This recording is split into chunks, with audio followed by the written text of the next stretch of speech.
প্রধান উপদেষ্টার সঙ্গে সাক্ষাতে যা বললেন সেনাপ্রধান। কাউন্সিলর প্রতি 50 লক্ষ টাকা নিচ্ছেন উপদেষ্টা আসিফ, অভিযোগ তুললেন ইলিয়াস। ধর্মীয় উগ্রবাদ মাথাচাড়া দিলে গণতন্ত্রের কবর রচনা হবে বললেন তারেক রহমান।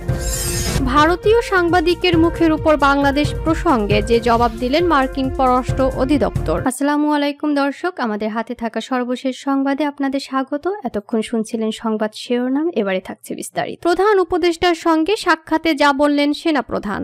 অন্তর্বর্তীকালীন সরকারের প্রধান উপদেষ্টা ডক্টর মোহাম্মদ ইউনূসের সঙ্গে সৌজন্য সাক্ষাৎ করেছেন সেনাবাহিনীর প্রধান জেনারেল ওয়াকারুজ্জামান। আজ বুধবার প্রধান উপদেষ্টা প্রেস উইং থেকে পাঠানো সংবাদ বিজ্ঞপ্তিতে এ তথ্য জানানো হয়।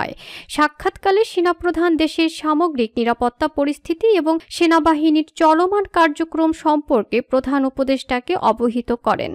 পাশাপাশি দেশের উন্নয়ন ও স্থিতিশীলতার জন্য সেনাবাহিনী কর্তৃক গৃহীত বিভিন্ন পদক্ষেপ নিয়েও আলোচনা করেন। বিজ্ঞপ্তিতে জানানো হয়, দেশের উন্নয়ন ও স্থিতিশীলতার জন্য সেনাবাহিনী কর্তৃক গৃহীত বিভিন্ন পদক্ষেপ নিয়েও আলোচনা করেন তারা। আলোচনাকালে সেনাপ্রধান তার সাম্প্রতিক সেন্ট্রাল আফ্রিকান রিপাবলিক সফরের বিষয়ে প্রধান উপদেষ্টাকে অবহিত করেন। এই সফর দুই দেশের মধ্যকার সম্পর্ক উন্নয়ন ও সামরিক সহযোগিতা বাড়াতে সহায়ক ভূমিকা রাখবে বলে সেনাপ্রধান আশাবাদ ব্যক্ত করেন।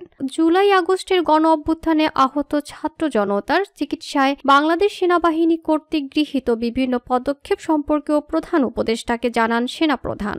এছাড়া সদ্য সমাপ্ত বিবিধ বঞ্চিত সেনা কর্মকর্তাদের সুবিচার নিশ্চিতকরণ বিষয়ে উচ্চ পদস্থ পর্ষদের মূল্যায়ন ও সুপারিশ এবং নানা কারণে চাকরিচ্যুত জেছিও অন্যান্য পদবী সেনা সদস্যদের চলমান উচ্চ পদস্থ পর্ষদের অগ্রগতির বিষয়ে সেনাপ্রধান উপদেষ্টাকে অবহিত করেন।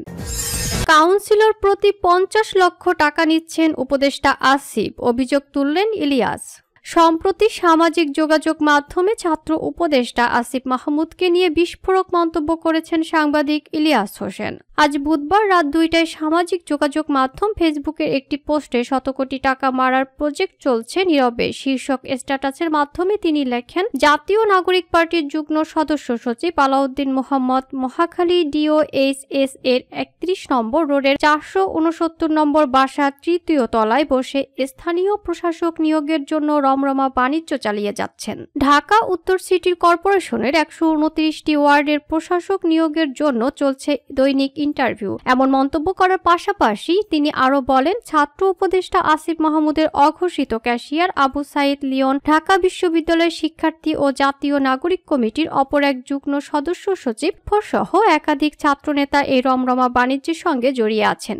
এমনকি ইন্টারভিউ চলাকালীন সময়ে তাদের বৈঠক অবস্থান সম্পর্কে জানাতে ইলিয়াস তার পোস্টে লেখেন, দুপুর 2টার সময় ইন্টারভিউ বোর্ডের পাশের বড় চেয়ারে আলাউদ্দিন, মাঝখানে লুৎফর ও পাশে আর দরজার শুরুতে বসা ছিলেন লিওন। এভাবেই চলছে সংস্কার। ওয়ার্ড কাউন্সিলর প্রতি 50 লাখ টাকা। ধর্মীয় উগ্রবাদ মাথাচাড়া দিলে গণতন্ত্রের কবর রচনা হবে বললেন তারেক রহমান। বিএনপির ভারপ্রাপ্ত চেয়ারম্যান তারেক রহমান বলেছেন, দেশে ধর্মীয় উগ্রবাদ মাথাচাড়া দিলে গণতন্ত্রের কবর রচনা হবে।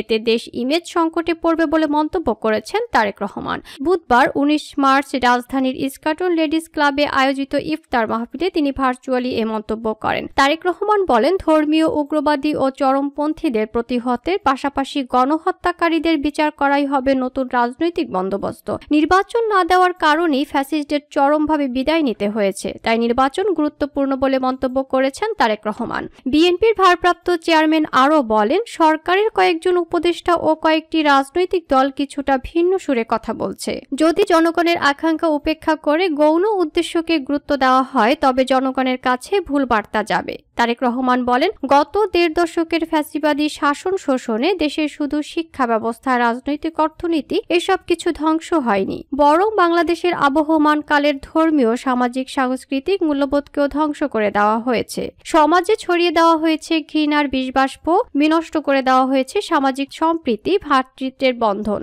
একটি রাষ্ট্র ও সমাজের জনগোষ্ঠীর মধ্যে ধর্মীয়, সামাজিক সম্প্রীতি ও মূল্যবোধ যদি বিনষ্ট করে দেওয়া যায়, তখনই সমাজ ব্যবস্থা অবক্ষয়, ভঙ্গুর, নিষ্ঠুর ও অমানবিক হয়ে ওঠে। ভঙ্গুর রাষ্ট্র ও সমাজ ব্যবস্থা উগ্রবাদ আর চরমপন্থা বিকাশের এক উর্বর ভূমিতে পরিণত হয় বলেন তারেক রহমান। দেশে হঠাৎ করে অতীতের মতো নারী ও শিশু নির্যাতন, ধর্ষণ উদ্বেগজনক হারে বেড়েছে মন্তব্য করে তারেক রহমান বলেন, দেশের অর্ধেক জনগোষ্ঠী নারীকে নিরাপত্তাহীন রেখে দেশকে এগিয়ে নিয়ে যাওয়া অসম্ভব। সরকার, প্রশাসন ও আইন শৃঙ্খলা রক্ষাকারী বাহিনী নতুন রাজনৈতিক বন্দোবস্ত তৈরি কিংবা অন্য কোনো কাজে হয়তো বেশি মনোযোগী থাকার কারণে আমাদের নারীরা নিরাপত্তা সংকটে পড়েছে কিনা এ বিষয়টি গভীরভাবে ভাবার প্রয়োজন আছে মন্তব্য করেন তারেক রহমান।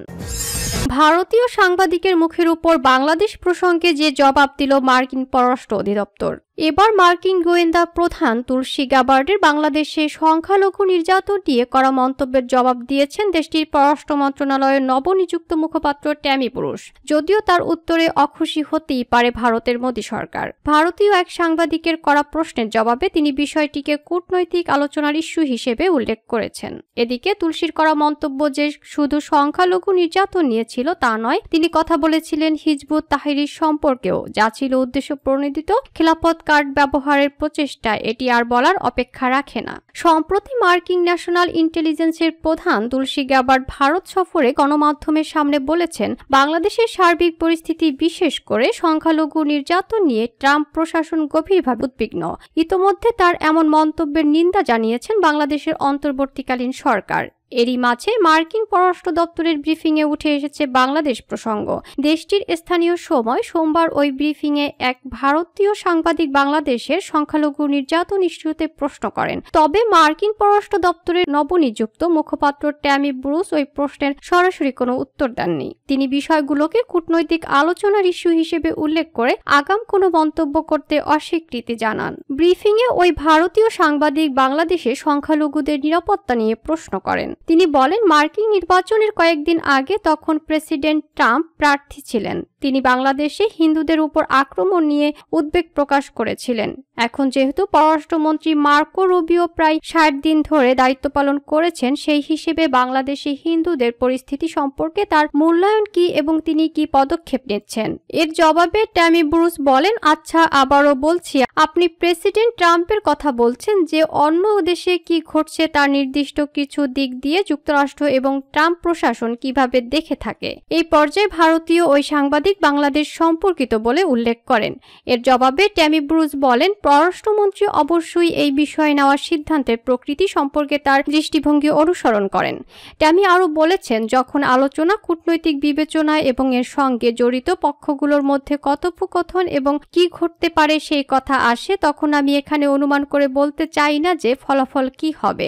আপনিও চান না যে আমি সেটা করি। আমি মনে করি সবচেয়ে ভালো কাজ হবে। পরবর্তীতে সাংবাদিক আবারও নতুন করে তার প্রশ্নটি করতে চাইলে তাকে আবারও থামিয়ে দেন। তিনি বলেন, আমি যা উত্তর দেব না তা হলো সরকার থেকে সরকার পর্যায়ে কূটনৈতিক বিবেচনা অথবা একটি নির্দিষ্ট দেশে কি ঘটছে সে সম্পর্কে কোনো মনোভাব প্রকাশ এবং এমন কোনো পদ্ধতিতে কথা বলা যা কূটনৈতিক ধরনের কথোপকথনের মধ্যে পড়ে, এবং স্পষ্টতই আমি এসব বলতে পারি না। এদিকে রাজনৈতিক বিশ্লেষকদের মতে ট্রাম্পের মাধ্যমে ভারতীয় পরিকল্পনা ব্যর্থ হওয়ার পর তাদের টার্গেট ছিল মার্কিন গোয়েন্দা প্রধানের ভারত সফর। সেই সফরকে উদ্দেশ্য করে মাঠে নামে পর্দার আড়ালের কুশীল ভরা। তারই অংশ হিসেবে খেলা হলো হিজবুত তাহরিতে কথিত ইসলামী খেলাফত কার্ড। এই সংগঠনকে পরিকল্পিতভাবে সামনে আনা হলো তুলসী গ্যাবার্ডের ভারত সফরের এক সপ্তাহ আগে। বাইতুল মোকাররমের সামনে এক বড় জামায়াত করল নিষিদ্ধ সংগঠন তাহরির। তাদের হাতে সুস্পষ্টভাবে ইংরেজি হরফে লেখা খিলাফতের ব্যানারকে আন্তর্জাতিক মিডিয়ায় প্রদর্শন করা হলো।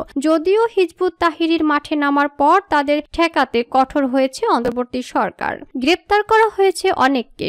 সরকারের এই অ্যাকশনে থাকার পরেও ভারত নোংরা খেলায় মেতেছে। সেই সাক্ষাৎকারে মার্কিন গোয়েন্দা প্রধানের কথা, ইসলামী খেলাফতের আদর্শের কথা বিশেষভাবে উঠে আসে।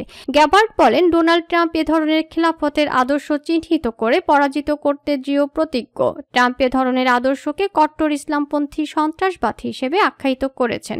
যদিও তুলসীর এই বক্তব্যের পর যতটা মনে হয়েছিল যুক্তরাষ্ট্র সত্যি এসব মিথ্যা প্রোপাগান্ডায় উদ্বিগ্ন বাংলাদেশ নিয়ে, সম্প্রতি মার্কিন পররাষ্ট্র মন্ত্রণালয়ের মুখপাত্র ট্যামি ব্রুসের কথায় তা ভুল প্রমাণিত হলো। কারণ ভারত বরাবরই ফ্যাসিস্ট হাসিনার পক্ষ নিয়ে বাংলাদেশকে অস্থিতিশীল করার ষড়যন্ত্রে লিপ্ত। তারা সংখ্যালঘু নির্যাতন থেকে শুরু করে বাংলাদেশে নিষিদ্ধ জঙ্গি সংগঠন নিয়েও মিথ্যা প্রোপাগান্ডা তুলে ধরতে চায় আন্তর্জাতিক মহলে।